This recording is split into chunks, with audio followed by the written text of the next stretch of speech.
Boa noite a todos e todas aqui com a gente na Casa na Arte. Muito obrigada pela companhia.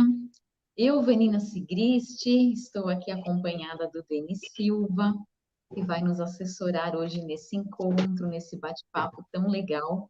E hoje nós recebemos Lincoln Espada para conversar com a gente sobre esse papo. Vocês viram o título aí, né? Toda vida pode ser um livro, foi sugestão do próprio Lincoln. Vou fazer uma apresentação bem rápida do meu convidado desta noite e logo mais faço aí as perguntas. Lembrando que vocês podem participar, é claro, pelo chat, se tiverem algum comentário, alguma pergunta a fazer, fiquem bem à vontade. Deixem aí nos comentários todas as ideias que surgirem que a gente vai atendê-los. Lincoln, bem-vindo, boa noite, como vai? Tudo bem?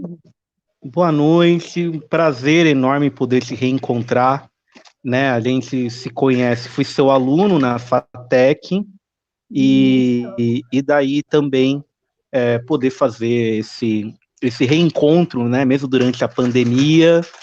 E aqui eu vou fazer uma espécie de um mini bar, para te falar a verdade, na live. Eu tô na casa de um amigo.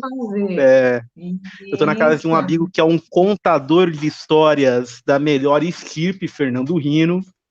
É meu colega de trabalho. E aí ele também já preparou aqui uns quitutes. Pode ser o nosso futuro convidado, né, Lincoln, para mais uma live. Assim, ele nos conta histórias, ele pode contar histórias e piadas aqui pra gente, claro. Ele tem histórias de Esopo, histórias de Hans Christian Andersen, é isso? É Hans Christian Andersen. Olha só, que legal! De lendas de São Vicente. Ele faz de tudo um pouco, na verdade. Que legal! Assim como você. É sobre isso que a gente vai conversar hoje, né?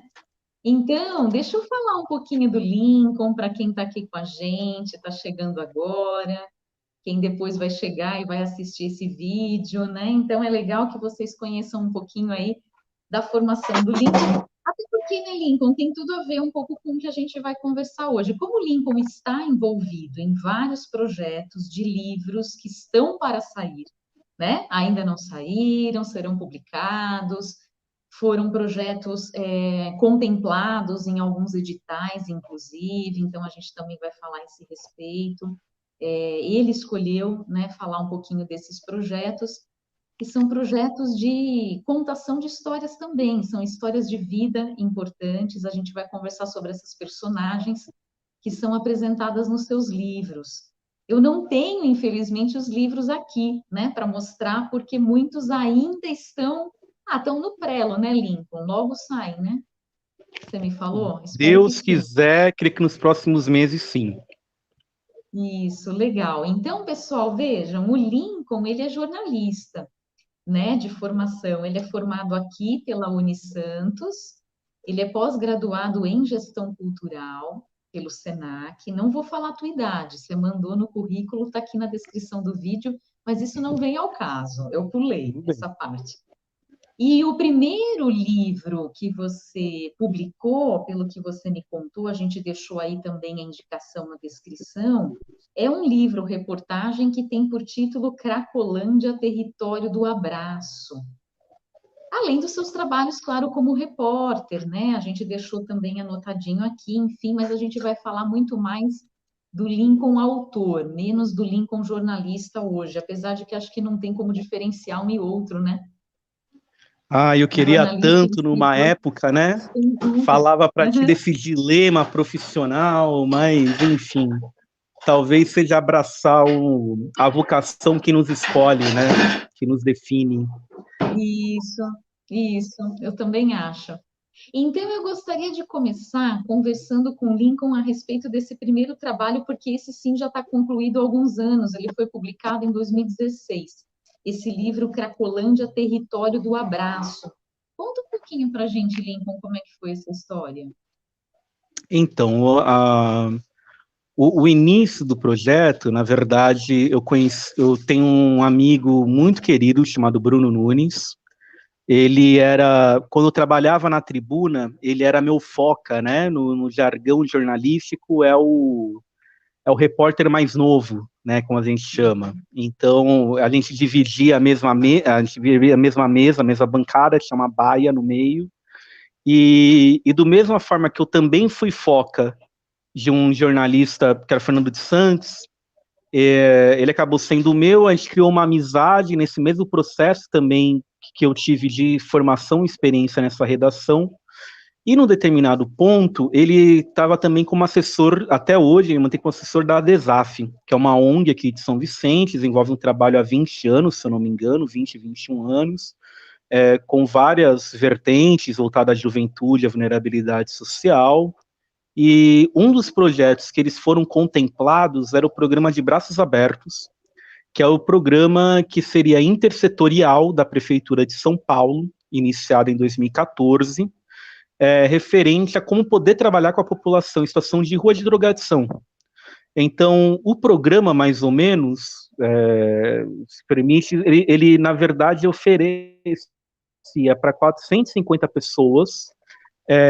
Os hotéis, que antigamente seriam pontos de tráfico, foram reocupados por essa população, então eles tiveram direito à moradia.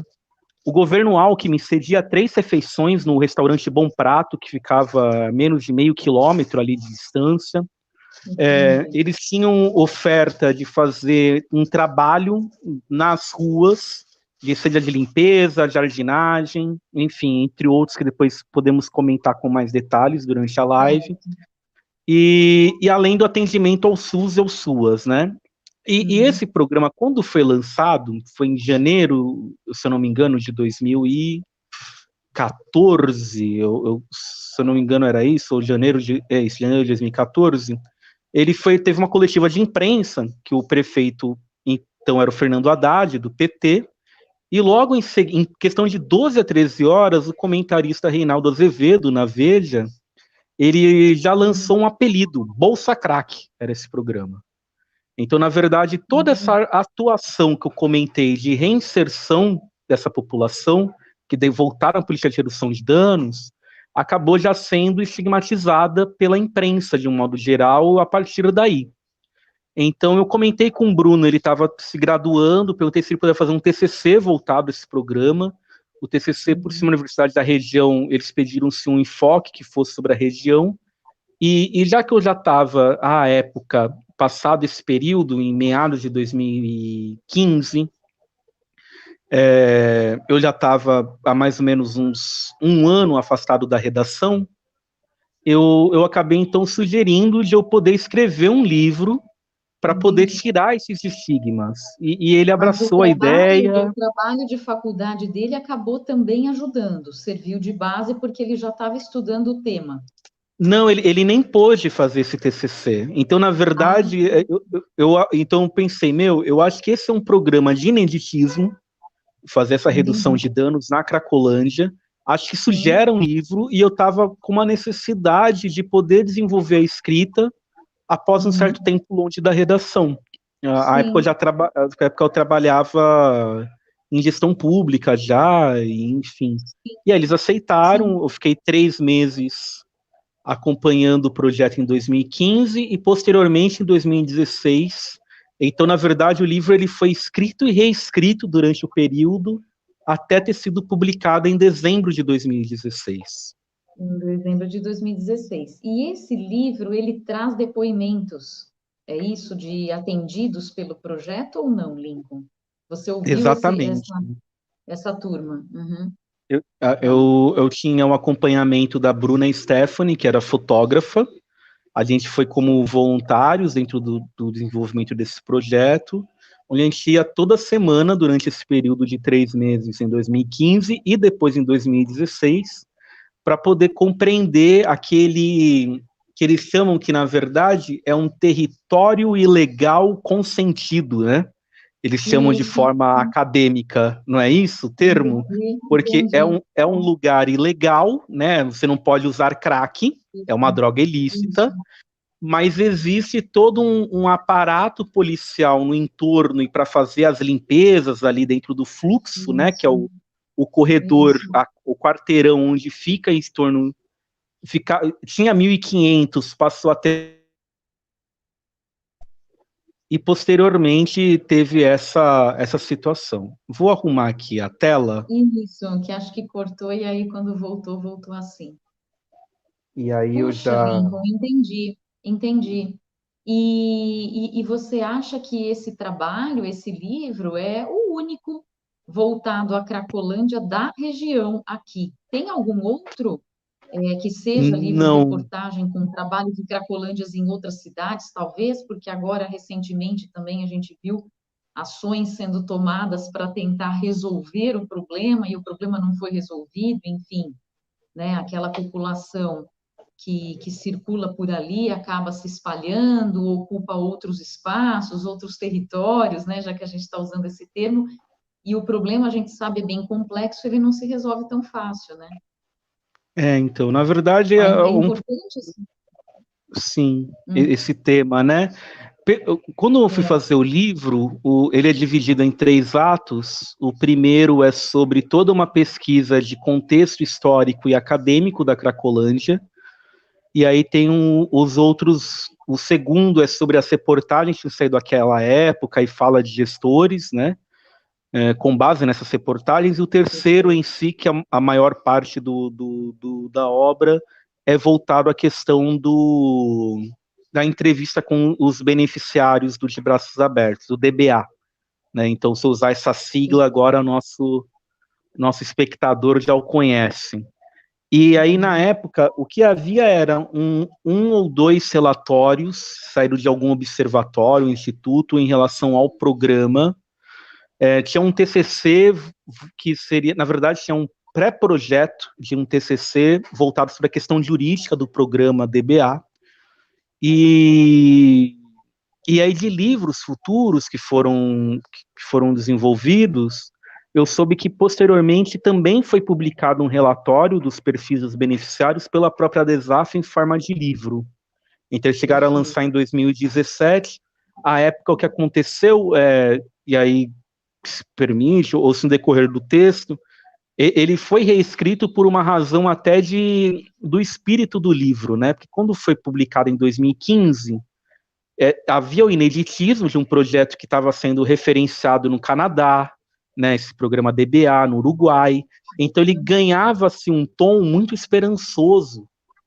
E aí quando chamam para poder dar essa continuidade em 2016, o livro ele ganha um tom de resistência, porque até então 2016 era um ano eleitoral, em que o período eleitoral já se tinha no Dória, né, que virou depois assim como prefeito, de que ele já estigmatizava que ele iria encerrar com esse programa de qualquer modo.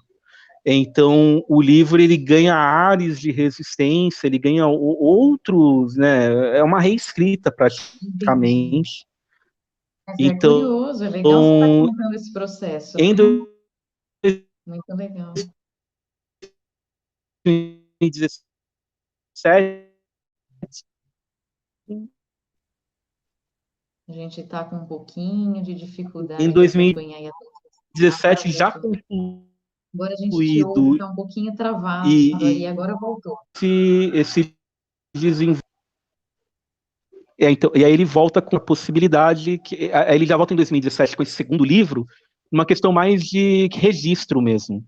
E até porque Entendi. para a Desaf em si era pertinente poder ter essas publicações, tanto uma quanto a outra. Primeiro que era o primeiro livro deles, quando foi propor o livro reportagem, também era uma questão nova para Fernanda Gouveia e equipe.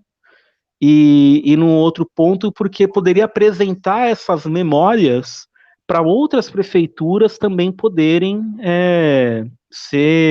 Pensa, fazer para que não é um projetos problema só similares. nosso. Não Isso, é só de São Paulo, né? Pode, isso. Tem razão. Muito legal, Lincoln, gostei. Vamos falar de mais um projeto? Claro que eles têm pontos em comum, mas eu pode gostaria de vários, falar agora vários. do próximo livro que você me apresentou aqui, que é o Manual de Como Trançar Rumos. Gente, adorei esse título. Esse título me chamou tanta atenção. São memórias de Eu falei que esse 50 título é muito anos de bom. Andrelina Amélia Ferreira. Aí,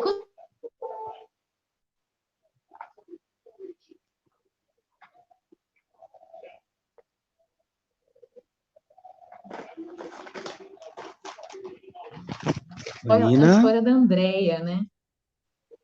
isso. E aí eu Voltou? falei Andréia, mas Pode ele falar. falou que era Andrelina. Andréia MF é uma figura, líder comunitária, você disse, trançadeira, rapper. Como é que você conheceu a Andréia, Lincoln? Tudo vai acabar rolando de novo na tribuna, né? Na área de repórter. Em Entendi. 2014, em 2013, eu tinha feito eu tinha visto na agência pública. Eu acho que travou aqui, deixa eu só.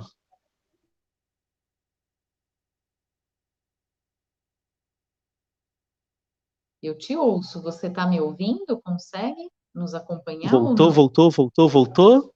Eu tô Sim, acompanhando sim, já. eu estou te ouvindo. Estou te Tinha-se ouvindo. uma situação na agência pública de uma reportagem voltada à revista vexatória em presídios para crianças. E aí a única pessoa que aceitou falar com o pseudônimo tinha sido a Andrea. Então eles fizeram Entendi. essa grande reportagem e a partir daí eu falei, eu acho que vale a pena colocar no jornal um conteúdo voltado sobre. Vanina, voltou? Oi, estou ouvindo, Lincoln. Tá. Sim, sim, estou te ouvindo. E aí, dentro desse sentido, a gente acabou criando uma amizade. Ela falou da época que ela queria poder gerar um livro sobre a vida dela. Claro que a gente fala, claro, um dia ainda vou sentar para poder te ouvir e tudo mais. Quando chegou em Isso. 2016, 2017, com esse livro da Cracolândia, eu fui entregar para ela. E aí Hum, um dos filhos que ela teve, ela já líder comunitária em Praia Grande e tudo mais, ele tinha uma dependência química e ele uhum, começou a ler o livro de uma forma muito... se apegou muito à história do livro da Cracolândia. entendi. Em 2018, eu volto a visitá-la, e aí ela, enfim, fui lá na casa dela, que é na periferia de Praia Grande, e aí ela fala da questão da vontade que ela tinha de fazer um livro sobre a vida dela. Aí eu tinha até sugerido uma outra pessoa para poder escrever sobre as memórias. E aí ela fala, sabe que eu nunca peguei no seu livro para ler? E aí ela Hum, diz assim, seu livro está numa estante. Eu peguei o livro da hum, estante, passei para ela, já estava meio que... Ela comentou, né, que o filho, na verdade, à época já tinha uhum, falecido, sofreu um acidente, e ele já estava até com entendi. partes das páginas meio que molhadas, né? Porque ele dizia que levava para cima e para baixo, na chuva, na rua, etc. Então, o livro estava um Ele pouquinho realmente com tinha lido o avaria. livro, né? Sabe? Tinha. Ah, que legal. Tava Eu com acho que foi tipo marcas do leitor. marcas do leitor. E acho que foi tipo a publicação mais forte para ele, mais impactante. Eu, assim, eu nunca tinha lido o livro para ler. Você pode pegá-lo? Eu peguei o livro. Ela Hum, sentou na minha frente, do outro lado, abriu o livro numa página aleatória, e ia pensar se ela vai ler um parágrafo, né? Ou começar a ler, enfim, ou ver as exato. imagens. Ela levou até o rosto, cheirou o livro, fechou o livro e falou: ainda tem um cheiro do meu filho. E aí isso Nossa, o livro com a memória dele. É, e aí o livro já nenhuma palavra daquelas páginas faria sentido diante sim, daquele luto e a gente se sentiu numa relação maternal até, entendi. do meu comprometimento, então, de fazer um livro sobre a vida dela. Então, ele Entendi. surge Então, só para o dessa pessoal ocasião. acompanhar, o teu primeiro livro, que é aquele sobre o qual a gente conversou da Cracolândia, Cracolândia, Território do Abraço, foi lido pelo filho da Andrea, né? Hoje, infelizmente, já falecido. Ela já tinha o desejo de ter a sua história de vida contada. E aí ela tinha o quê? 50 anos, né? Pelo que você me Ela, contou. ela E ela deveria ter uns participa de um movimento, 48. até hoje ela é mãe em cárcere e ela é defensora pública popular em Praia Grande, você disse, né? A partir Isso, desse dia e do episódio do livro cheirado por ela, que cheirava o cheiro do filho, né? Você decidiu escrever a história dela? Como é que foi daí a... Você me contou que passou, que se encontrava com bastante frequência com ela, ouvia bastante contar, né? Todas as foi. histórias. Como é que foi? Nesse processo de... A escrita é um vício, né, Vanina? Então, Sim, o primeiro livro, eu sempre falo que o primeiro livro eu me senti esvaziado quando eu fui concluindo, né? E nesse segundo, havia passado já em torno de... Era 2019, janeiro de 2019, e eu sento com ela e falo, olha, vamos começar a escrever suas memórias? Que era o que ela queria. voltou? E Aqui. voltou? Tá tudo bem? Tá tudo bem, estou te ouvindo. E aí eu sento com ela em janeiro de 2019 para voltar a escrever sobre as memórias. E também foi um processo da qual, profissionalmente, em semanas depois, eu já tinha sido desligado. Então eu tive um tempo hábil de poder visitá-la na casa dela, chegava para ela de umas 2 da tarde, pegava 2 ônibus, ia até lá. E a gente Entendi. ia embora 10 da noite, 11 da noite, tipo, cada um sentado numa sala de estar, uma poltrona para cada um, conversando, anotando, e aí são essas mais de 100 horas, né, de gravação, de decupagem, em que o livro por si só, Entendi. por ser muito forte, ele vai sendo mais sobre as memórias dela mesmo, não vou buscando muito fatos, por mais que crie uma narrativa de romance, de ficção, para que ele também seja atrativo pro leitor, né? Mas então ele não é tão assim datado, é mais sobre o que ela se recorda e como que a visão de mundo das passagens que ela teve. E aí foi todo um semestre em 2019, a gente lança depois uma vaquinha digital, e aí com a questão da pandemia, teve uma possibilidade de poder ir aprimorando algumas coisas, né? Então, de ter ilustrações, de poder trabalhar-se numa Entendi. capa, com ensaio fotográfico, e daí a gente conseguiu a verba via crowdfunding, né, pelo menos uma boa parte, onde já dá para poder custear a obra. Perfeito. Até falei com o Lincoln, nossa, isso é um aspecto legal sobre o qual eu gostaria de falar, porque tem muitos bons escritores, escritores jovens, escritores iniciantes, a galera querendo escrever, querendo publicar, né? Querendo aí começar uma jornada pelo mundo aí da cultura, não só biografias, como é o caso aqui. E o Lincoln tem uma experiência nessa área. Então, às vezes surgem alguns editais. Esse foi um caso, né, de um crowdfunding que você fez.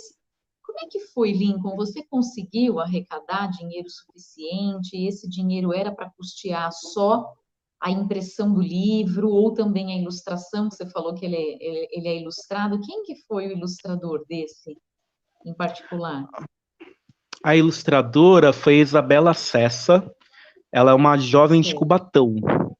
E aí a perfeito. capa é da Linda Leão, que é uma fotógrafa jovem também em São Vicente.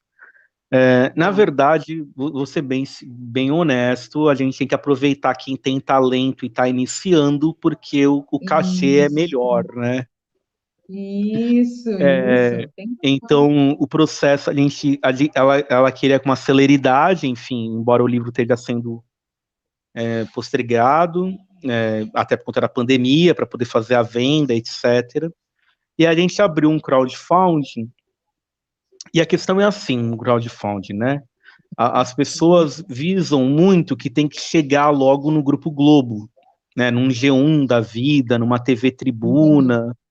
Não Uhum. necessariamente. Às vezes, se você sair em outros veículos, né, da grande imprensa, podem render também tão quanto, né? Podem ir gerando outra rede de contatos. Então, a gente conseguiu arrecadar R$ 3.000. Isso vai dar Tá. para se fazer. A gente, depois eu consegui, durante o decorrer de 2020, um outro investimento de mais 3.000. E aí, com esses R$ 6.000, dá para se poder custear a gráfica, o selo editorial, né, a Gráfico. editora, que é Imaginário Coletivo. Deu para custear o pagamento da ilustradora e da fotógrafa, Tá a bem. ajuda de Certo. custo que eu acabei tendo, de transporte durante esse período. Sim. E eu acho que vai dar para se fazer 500 exemplares, né? Tá. Então, é uma tiragem boa. A Tiragem boa, proposta sim. até que esse valor todo, tirando e aí a gente só precisou vender mesmo em torno de 100, 120 livros, Entendi. porque foi metade crowdfunding e metade esse outro investidor anjo para poder Perfeito. complementar. Mas também, se fosse sem investidor, a gente conseguiria fazer 200 exemplares. Então, existe Sim, um ponto sim. que é você conseguir encontrar. Quando você vai fazer um livro, você tem que pensar em como você quer publicá-lo, né? Porque existe, Isso. na verdade, quatro, ao meu ver, e para quem está nos acompanhando, existem quatro estruturas de editora. Tem a editora Globo, Record, as principais, a Companhia das Letras, da qual eles só Uhum. fazem alguns lançamentos sazonais com autores que já estão com contratos assinados de longo prazo, e aí você tem que Sim. mandar o seu livro para ficar 6 meses a um ano para poder ter um retorno, para ver se talvez vai ser lançado. Isso. E se você for lançar, tu vai ganhar 10% de direitos autorais, mas ele vai fazer toda a logística de divulgação, de marketing, de distribuição, etc. Isso. Você tem um segundo tipo de editora, que são as editoras de médio porte, ainda com viés comercial, da qual não vão fazer a divulgação do livro, e você paga toda a produção do livro. Você Toda a tem que produção do pagar a livro. tiragem, tem que pagar a Uhum. edição, tem que pagar a Uhum. revisão. E aí eles vão ter algumas redes comerciais que vão ser envolvidas. E aí, enfim, e mesmo assim você vai ter 10% dos direitos autorais, que aí não é mais Isso. tão garantido, né? Então, na verdade, é um Uhum. livro pela necessidade de fazê-lo, né? Pela sua Uhum. própria vontade. Isso. Certo. Tem, tem uma terceira, que seriam as gráficas que fazem serviço de editoração, que aí você Uhum. paga, o livro chega pronto, e aí você vende por si só do jeito que o prefere. E tem uma Isso. quarta, que são as editoras artesanais, ou independentes, ou selos editoriais, que, que aqui na Baixada Santista tem algumas, onde aí Uhum.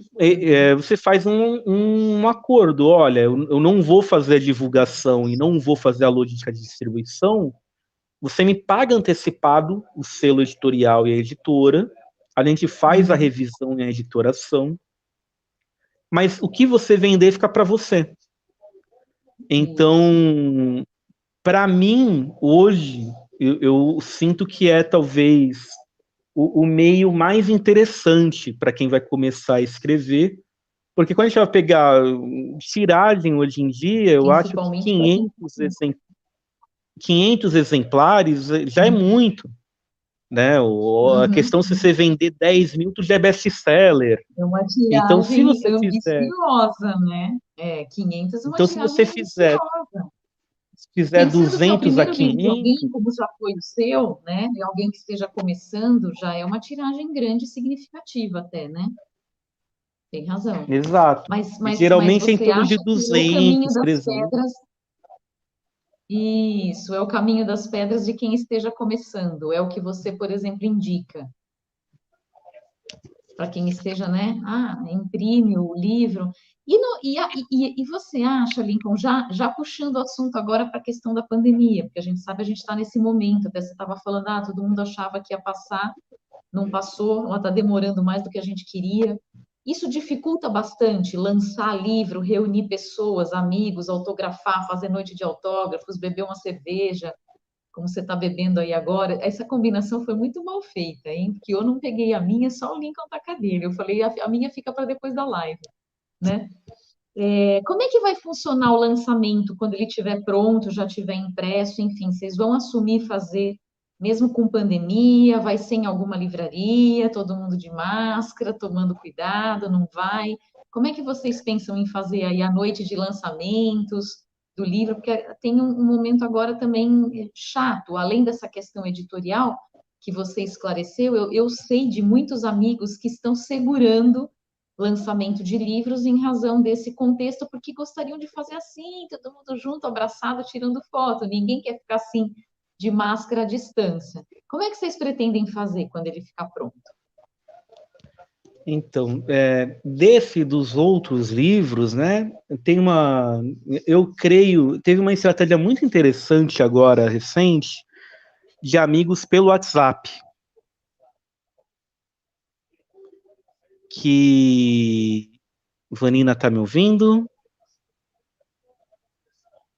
Tá me Sim, estou ouvindo bem? ouvindo, estou aqui. Que Ouço aí sim, você encaminhando ouço para a bem. rede de contatos de amigos, tem gente que vai se interessar. Eu recebi nessa semana até um professor meu de pós-graduação lançou um livro e me mandou por e-mail a informação de que ele tinha lançado e já tinha dado o Pix. E já tinha dito que, olha, no dia. Aí eu já mandei o Pix, ele já mandou pelo correio ontem mesmo, já deve chegar em casa. Então, eu acho Entendi. que essa talvez a estratégia seja mais interessante. Claro que a gente quer fazer um evento, né? É uma proposta que a gente quer, sei lá, Sesc, me contrata, Sesc. Vamos lançar o livro aí da Andrelina, quem está acompanhando do Sesc a live, mas, mas há essa possibilidade, talvez, de rede social. E aí tem uma estratégia, Vanina, que é muito interessante, que é de encaminhar exemplares para as redações de jornais.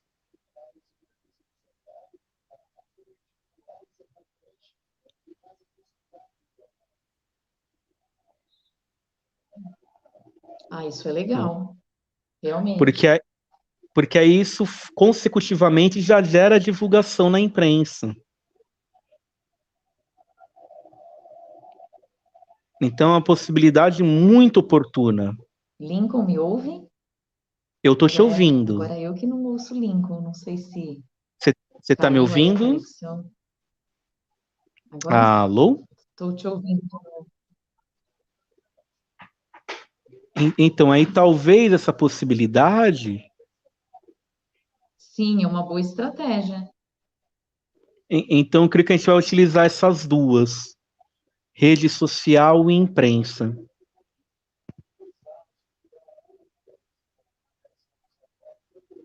Você está me ouvindo, né? Eu também estou te ouvindo. É a minha imagem que está ruim para você? Estou te ouvindo, sim.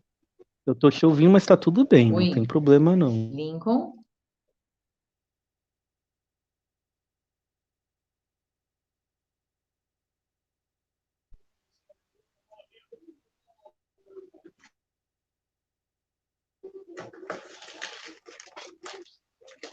Pode falar.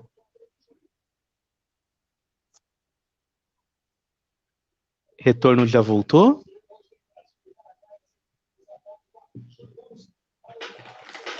Oi, Lincoln. Pode falar, estou te ouvindo.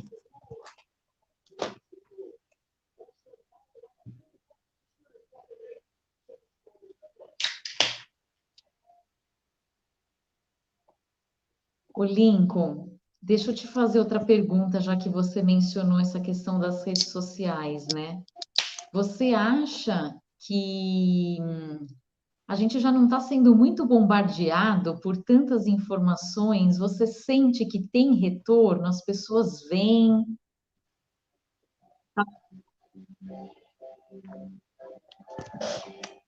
Isso. Você está me ouvindo bem? Posso continuar falando? Pode, por favor.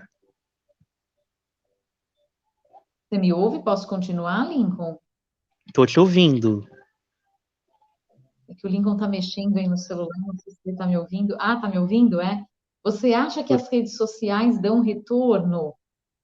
Mesmo em meio a tantas informações, tanto conteúdo, parece que todo mundo já está tão saturado, não sei, ninguém lê, ninguém curte mais nada, ou curte, mas eu não sei, parece que passa batido. O que que você acha? Eu creio que assim, de fato a gente está. Oi, você me ouve? Eu Tá estou te tudo bem? ouvindo. Você está me ouvindo? Ah, estão me avisando aqui que é a minha, acho que a internet, né? Que está muito instável, não estava dando certo. Não sei Vamos dizer. ver se Para eu mim, consigo travou a melhorar sua isso aqui. imagem. Para mim parece que está tudo bem. Quer que eu tente Você está conseguindo me ouvir?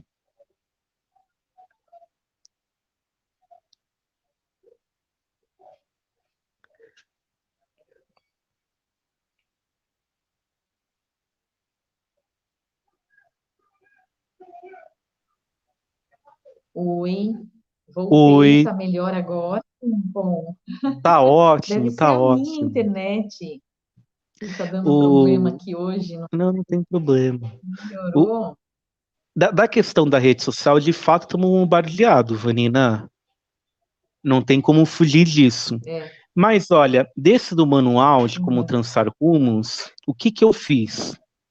Até para a escrita do livro, eu abri um Google Forms com perfeito, uma pesquisa com aquela sinopse que eu te encaminhei da história de vida dela, para entender qual que é o público que se perfeito. interessaria pelo livro. Um público etário, de gênero, de renda, de território. E aí, quando eu for Ah, lançar que o legal. livro, eu já vou impulsioná-lo para esse recorte de público-alvo. Então, esse livro em si, ele já está sendo escrito pensando no determinado público-alvo, nos públicos-alvos em potencial, Perfeito. que são mais mulheres, que são mais pessoas da qual têm um ensino superior, né, que tem interesse sobre essa temática, de alguns pontos específicos das cidades. Então, toda a divulgação de rede social já vai chegar a elas. E eu creio que pode render uma boa divulgação. O processo também de você convidar outras pessoas para a construção de um livro, que às vezes a pessoa coloca eu keep, né? Uhum. Tipo, eu vou fazer tudo sozinho. Eu vou escrever, vou ilustrar, vou editorar e Isso, passar para a gráfica. Esquece isso. Se você envolve 5 ou 6 entendi. pessoas no projeto, você vai ter 5 ou 6 pessoas ajudando a divulgar a obra, porque todo mundo vai estar interessado Isso.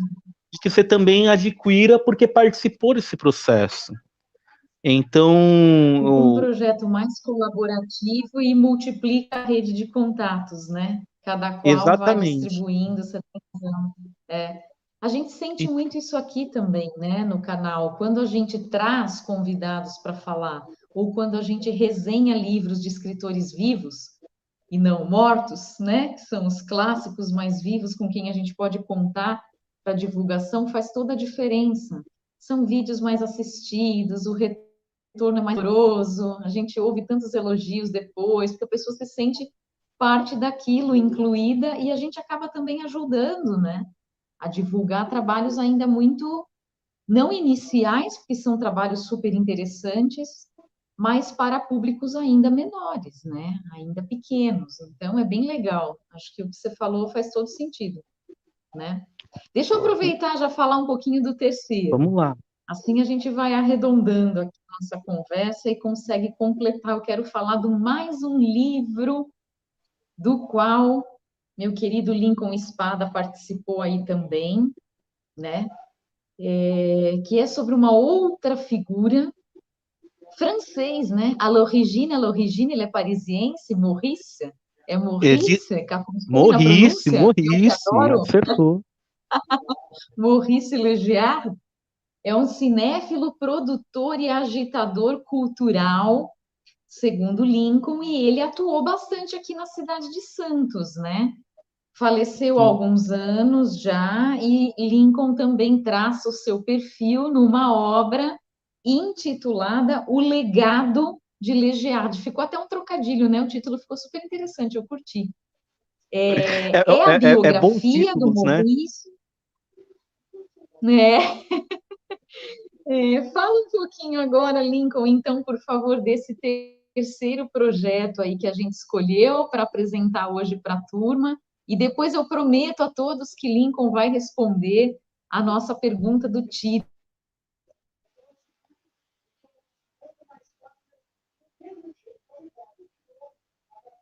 Vanina, tá me ouvindo? Será que fui eu que travei? Mas vamos falar um pouquinho do Tá, legado.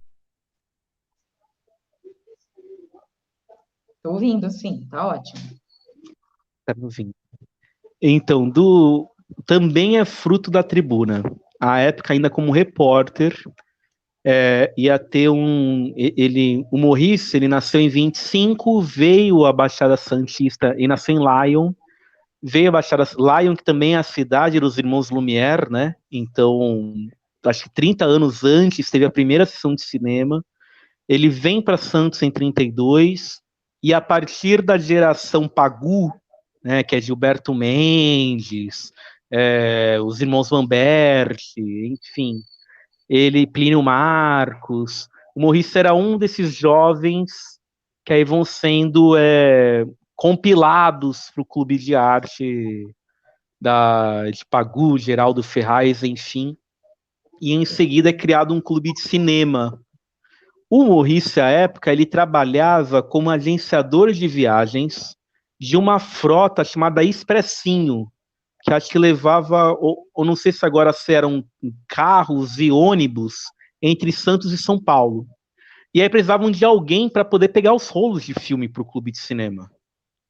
A partir daí, autodidata como ele, se interessa a pegar os rolos de filme e vai começar a correr atrás também de entender mais sobre o audiovisual. E aí lança várias mostras, mostra de cinema expressionista, mostra de cinema alemão, mostra de cinema.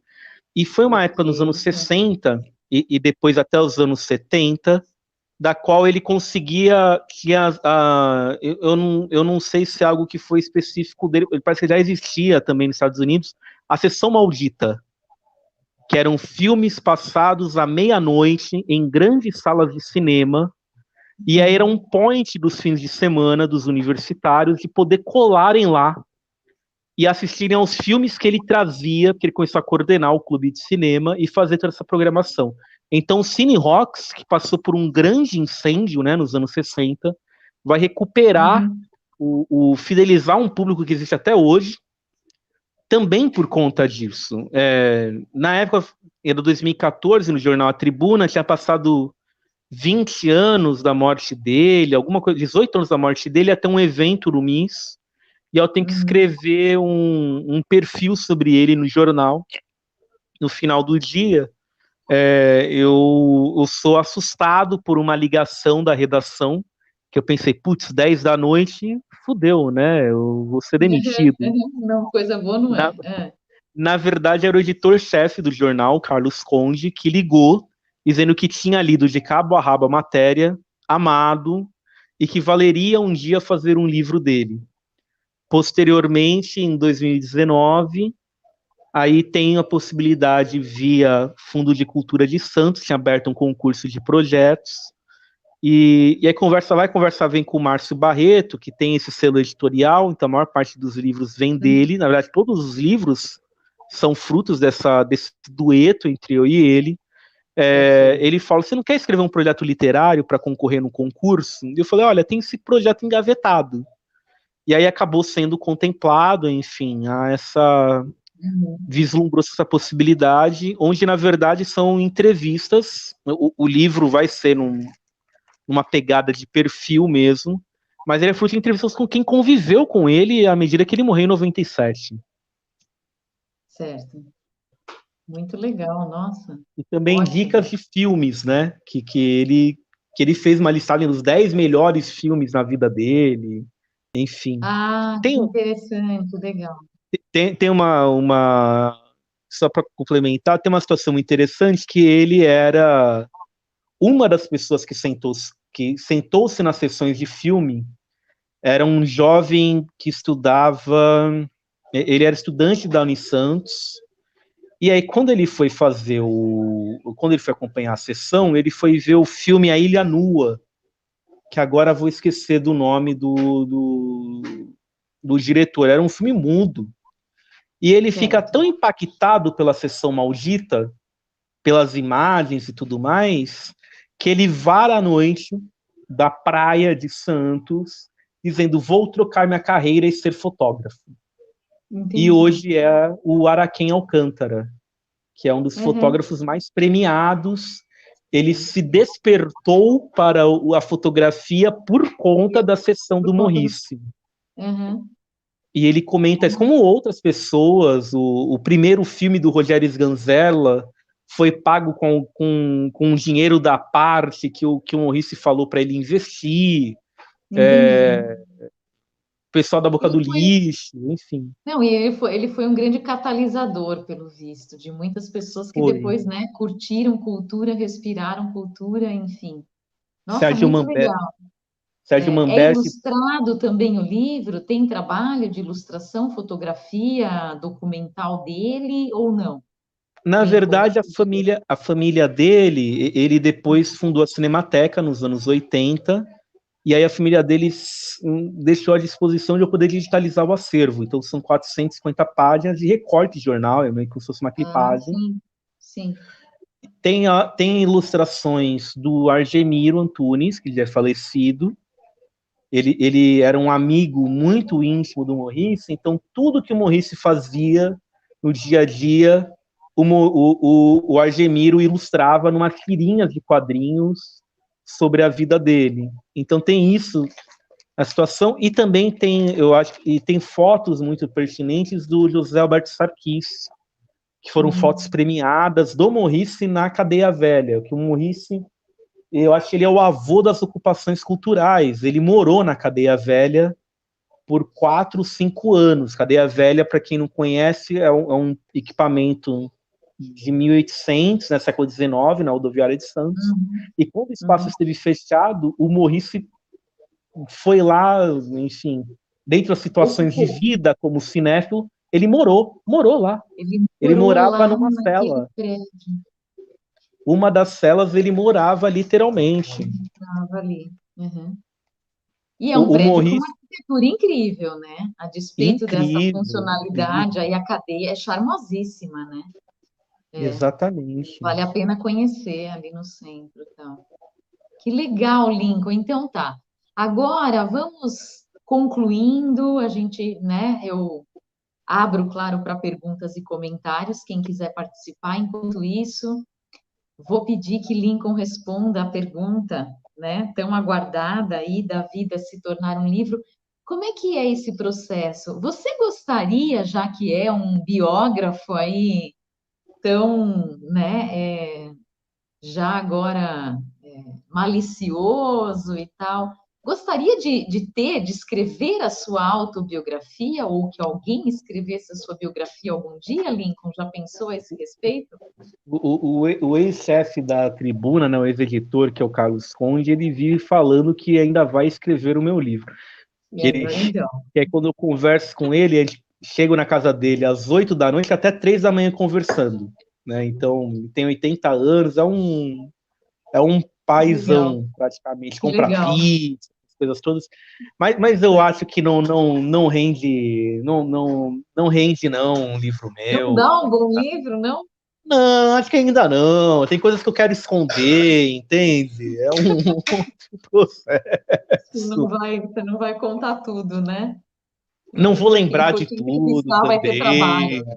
Não vai lembrar de É, tudo. Você está então, apagando vou alguns fingir que capítulos da sua esqueci. vida?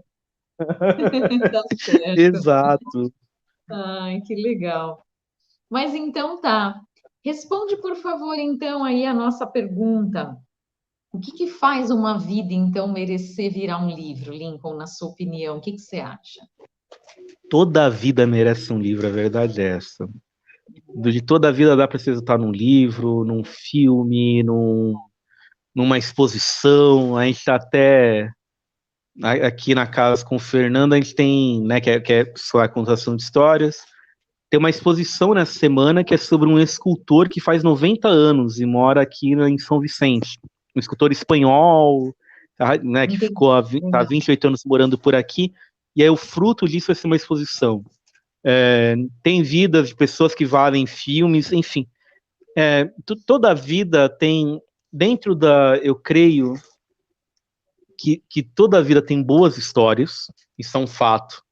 E o curioso é justamente essa situação improvisada, né, de viver, que desencadeia nessas situações. Eu lembro com muito carinho do Rod B. Ele era um metaleiro de Santos que foi se tornar vocalista em Londres da banda The Avengers. E aí ele estava em Santos, a gente conversou, tudo mais, fazer uma entrevista para o jornal, a Tribuna. O jornal em si foi uma experiência que colaborou na construção de entrevistas e de compreensões para poder como perfilar, né, pessoas.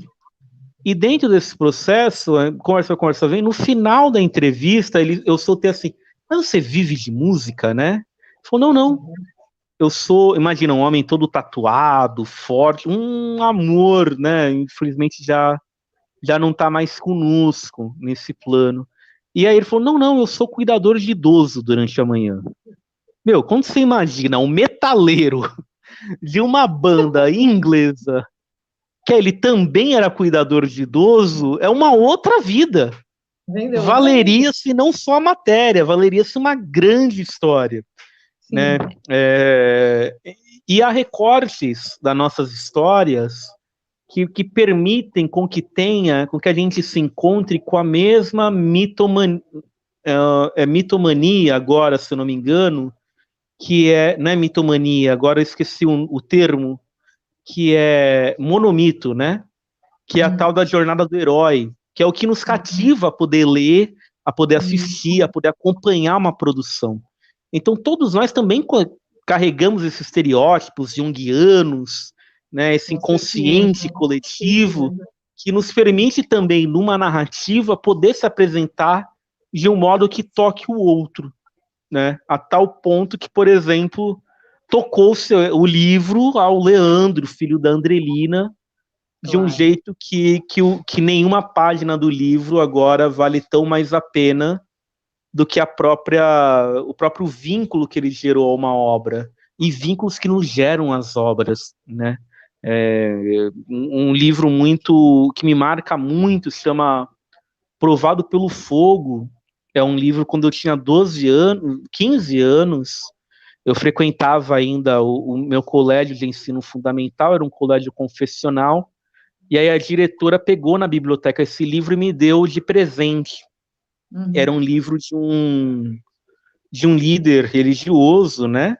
Mas que ele tinha acabado de passar, sobreviveu a um incêndio de avião.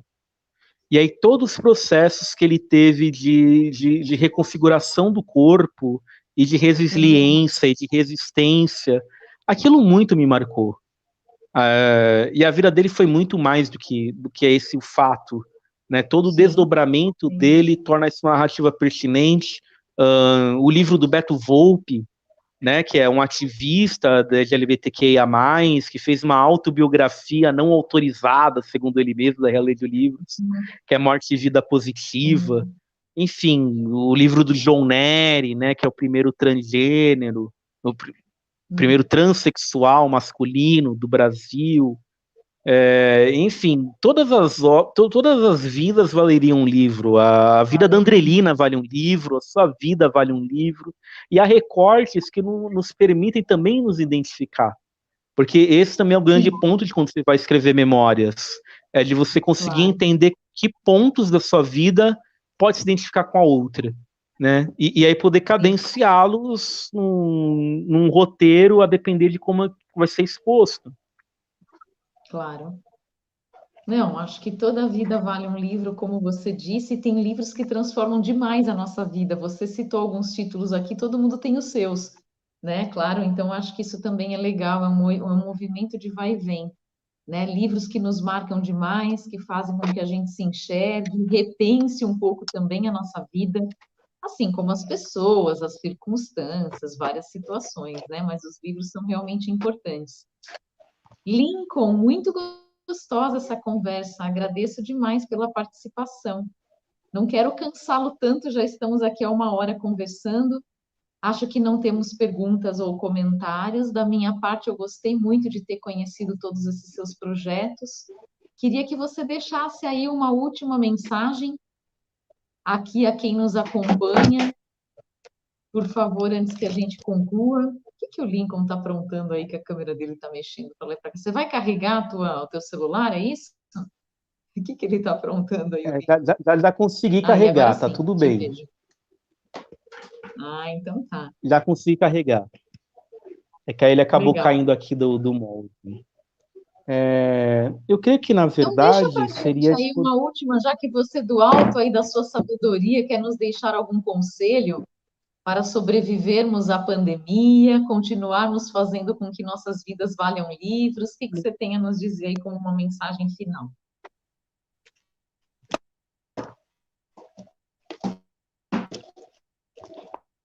Creio que, assim, para quem quer fazer um livro, né, que seja sobre um perfil, sobre uma memória,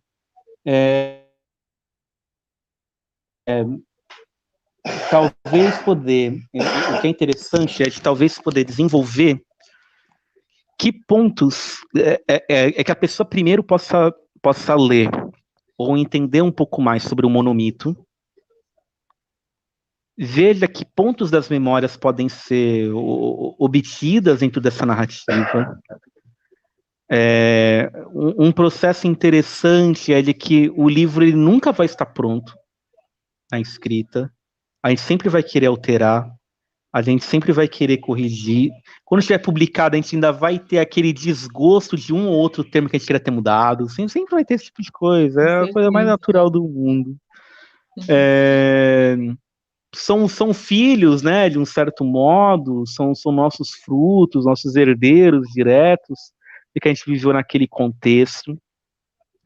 Mas é interessante que a pessoa possa ler muito, ler bem. E quem for perfilar, que isso aí está falando de automemórias, né? Então, dentro desse processo, Isso. pode-se fazer a vaquinha digital, pode-se buscar um concurso de projetos, pode-se buscar um investidor anjo, enfim, possibilidades para quem tiver interesse não Uhum. faltem, podem entrar em contato nos comentários mais tarde e a gente Perfeito. responde para poder desenvolver selos editoriais para poder apresentá-los. Perfeito. E a questão de um perfil tem um lance de formação integral humana ou das 5 dimensões que eu tinha aprendido quando eu tinha uns 14, 15 anos. Eu vou dar duas estratégias de escrita, tá? Tá. Tem uma estratégia de como fazer entrevista. Entrevista, geralmente, né, claro, a gente está numa live. Uma entrevista geralmente dura 2 a 3 horas. Não tem como fugir para fazer um perfil. 2, 3, 4, Uhum. 5 horas. É muito Entendi. comum. Nossa. Volta-se, revolta-se, revolve-se por si mesmo nessas possibilidades, o volver. E dentro desses processos, existe a questão da gente pensar. Quando eu converso com qualquer pessoa, na minha cabeça abre-se uma teia de aranha com 5 bolinhas, ou 6, ou 7. Um é sobre a relação interna da pessoa com ela mesma, a relação dela com a família, a relação dela com o trabalho, a relação dela com a religião, a relação dela política, né, divisão política, a relação dela comunitária do bairro, da vizinhança, porque sempre quando Isso. uma Uhum. situação, ela afeta nas demais, ela impacta nas demais. Então, esses processos são muito pertinentes, quando você vai fazer a apuração de um perfil. Eu levava isso muito a sério para poder escrever as reportagens e, do mesmo modo, os livros. E um outro processo muito interessante, e aí um outro processo muito interessante é ser curioso ao máximo com a pessoa, né? É querer mesmo realmente poder entendê-la. Além de, Vanina, tá me ouvindo? Tô ouvindo sim, Lincoln. Tô te Tá. ouvindo. E aí o outra estratégia é Molière. Ele tem um estudo sobre humor, porque se o afeto nos pega pelo coração, pela emoção, o humor é cognitivo, né? É o diálogo que se estabelece entre cognitivos de um mesmo repertório, é a mesma visão de mundo, enfim, de pontos de identificação. E Molière dizia que se o humor ele pega-se ou pela autodepreciação, ou pela depreciação de algo, ou pelo absurdo, pelo inusitado.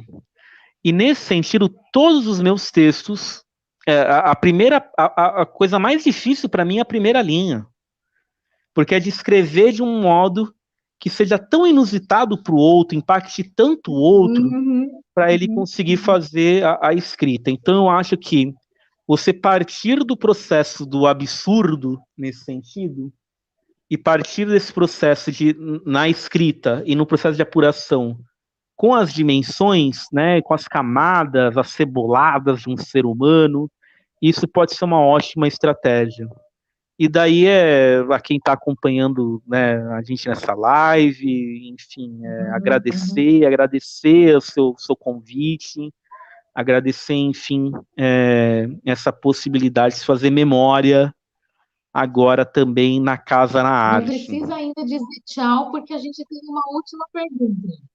Pera, Ah, antes tudo que você bem. se vá, Vamos lá. antes de dizer adeus, tem uma pergunta aqui no chat do meu querido Vital Barbosa. Aliás, semana que vem vai estar aqui comigo, participando da live. É meu mais novo parceiro aqui do canal, né, Vital? Que bom que você está aí. Beijo para você. Vital te pergunta: qual o livro que você chama de filho amado? Ou os teus, ou, enfim, um livro que seja assim, né, que tenha feito parte dessa sua vida, dessa sua história, mas pode ser desses teus que a gente conversou hoje aqui, se você tem algum predileto ou algum outro, enfim, que É, marque aí tua desse, trajetória, é, que eu tenha creio te que estimulado no humor ou no amor, né? Já que você estava falando de tá. afeto e de humor, ou pelo emocional ou pelo cognitivo, também pode ser. De filho amado, esses estão em gestação. É claro que o processo da Andrelina, né, que é uma de como trançar uns, porque a Andrelina, Andréia MF, né, nasceu na Zona Sul paulistana, em tempos de ditadura, do AI-8, do AI-5, quer dizer, ela nasceu em 1968, que aí é um processo do qual ela acaba passando por, desde situações de violência, né, sexual, desde situações de lutos e perdas familiares, desde a questão, por exemplo, de acabar tendo envolvimento com tráfico, né, e poder ter sido encarcerada 13 vezes durante a vida dela, e depois poder fechar essa possibilidade como líder comunitária, abrindo uma espécie de uma creche dentro do bairro por anos, de se encontrar no rap, de se encontrar como trançadeira, que foi dentro da prisão que ela aprendeu esse ofício. Todos esses processos de luta, conquista e de reconquista que ela teve na vida, enfim, é algo que me marca muito, não tem como fugir. Gestação, realmente esse é o meu predileto, né? Afinal, o Morrice, eu o amo por nome de terceiros, né? São mais de Uhum. 30 entrevistas de pessoas diferenciadas. O livro da Cracolândia, Território do Abraço, foi o primeiro e também é um filho muito querido, por mais dessa questão de primogênito. Mas tem um livro muito interessante, na verdade são vários, que são os livros de crônicas do Gabriel Garcia Marques, que eu acho que são livros amantes. Quem gosta quem quer escrever, quem gosta de escrever, enfim, eu acho que não pode passar batido na vida sem ler Gabriel Garcia Conhecer. Marques. Legal. O realismo fantástico Boa. apresentado por ele e a forma da qual ele consegue narrar uma história, né, com elementos tão sui generis, né, uma história tão rural, tão de vida de interior, e parece algo que, assim, enfim, é lendário mesmo todo esse processo de escrita dele. E para quem gosta de ler isso com assiduidade, Revista Piauí está aí à venda nas bancas para isso, né?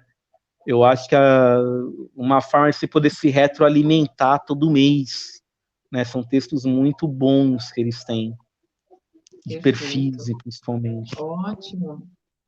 Nossa, Lincoln, arrasou. Ótimas indicações, hein?